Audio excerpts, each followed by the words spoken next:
Namaste.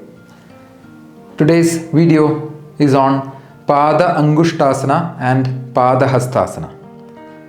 These are forward bending postures in Hatha Yoga. The technique of this posture is that we catch our own legs and try to make a good forward bending. In Hatha Yoga, there are various asanas which require good forward bending capability. So this asana helps a person to improve the forward bending capability of the body. Another benefit of this asana is that it compresses the abdominal organs, including intestines, liver, spleen, all these organs. Therefore, it improves digestive system, also reduces gastric problems.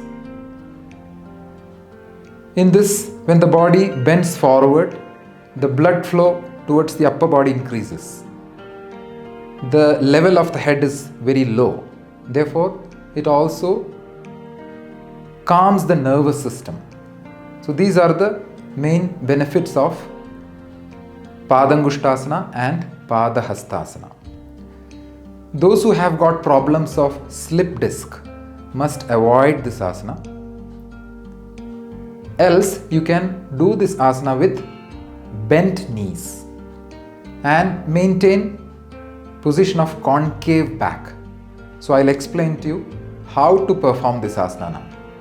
I start from Samasthiti Tadasana, standing straight, keeping the feet together and arms tight.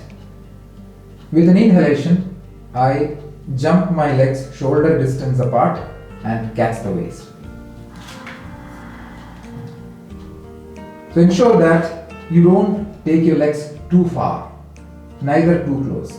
So it should be almost the distance of the shoulder.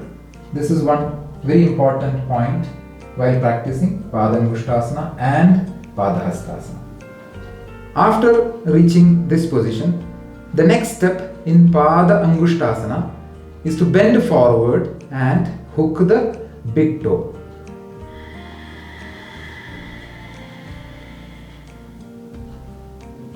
So I hook my big toe, which is the first finger of the toe.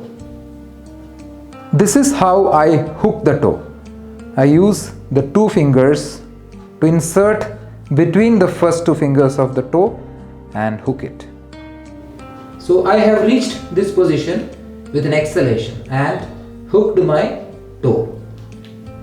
The next step is to inhale and lift the head up. You can observe here that my back has become concave shape. This is very, very important in this asana. Now the last step is to exhale and bend forward, keeping the back as flat as possible.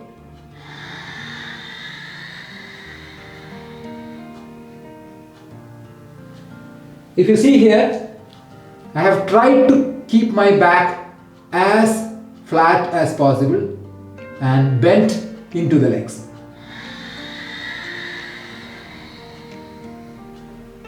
Now maintain this position for about 3 breaths.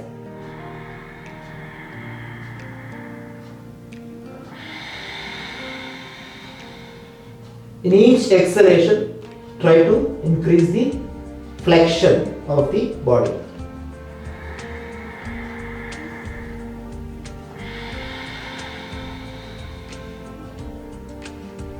After 3 breaths, inhale and bring the head up again.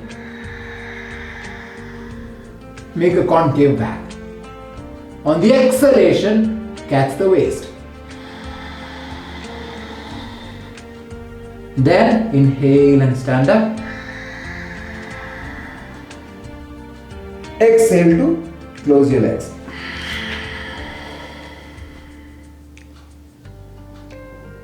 That completes Padangushtasana. When you do Padangushtasana, the steps are the same. The only difference is the way you keep your hands. So in Padangushtasana, I go down and insert my palm below the feet.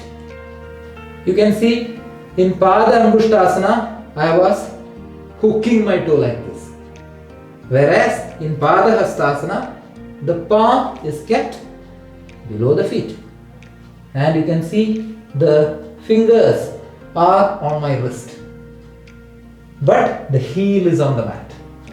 So that is the way you keep your palms in Padangushtasana. Then the remaining steps are the same.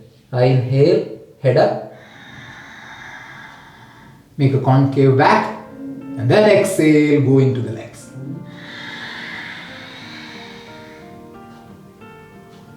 Then the procedure of coming back is the same.